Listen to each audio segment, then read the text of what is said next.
Morning mga kamotorsiklo. So today, bali meron tayong patient. MXI 125. Bali pag-aari ito ng workmate ko. So ang pinaka main issue kung bakit niya ito pinagagawa is dahil medyo maingay yung makina. Hindi siya medyo pala kung tutusin. Maingay talaga. Yan, pakinggan natin.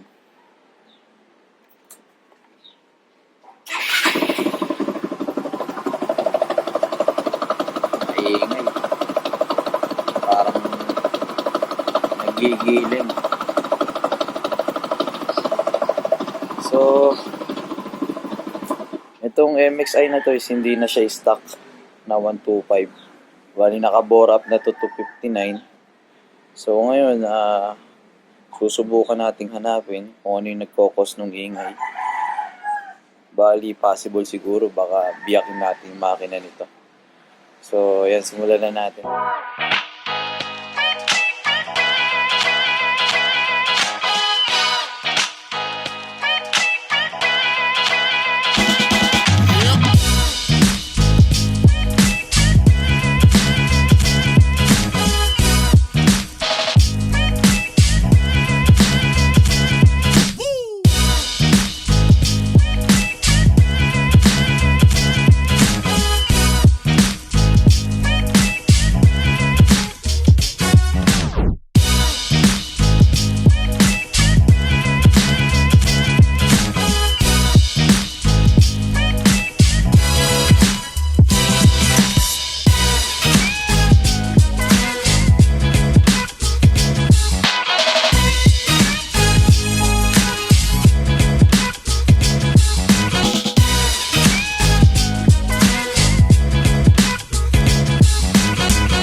ayusin muna natin yung ano.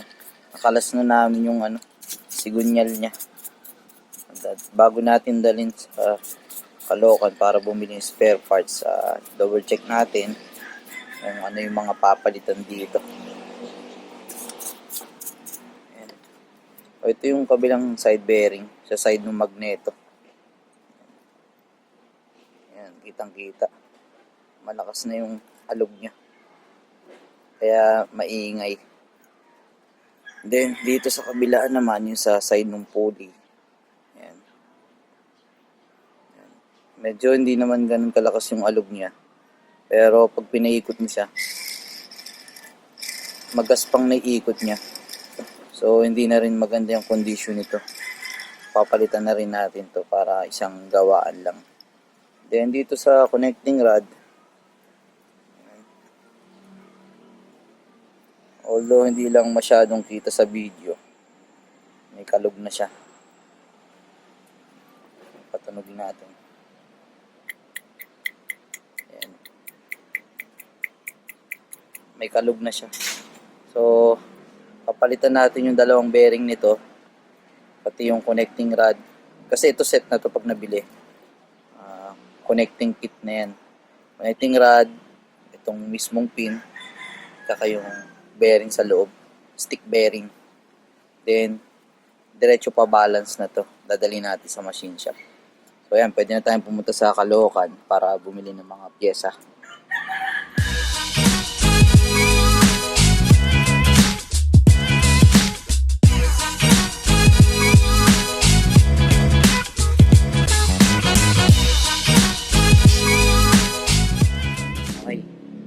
Ayan, bali nakuha na namin sa machine shop yung ano, crankshaft niya. Napapalitan na namin to ng bearing, dalawang side bearing, tsaka yung buong connecting rod, connecting pin, tsaka pin bearing. Yung side bearing ang nabili namin sa Caloocan is ito. Ayan, Phyto na Light Tech. So ano na to, C3, frictionless. So mas maganda siya compared to sa stock.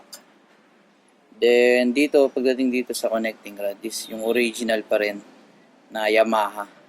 Nabili namin siya sa DNC. Then yan, pinabalance lang namin to sa machine shop. So ito ngayon,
Ayan, so buo na namin yung MXI. Subukan natin ngayon kung may ingay pa.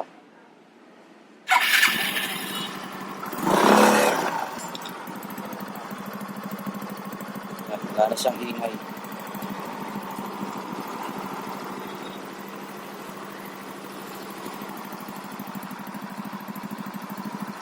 Okay,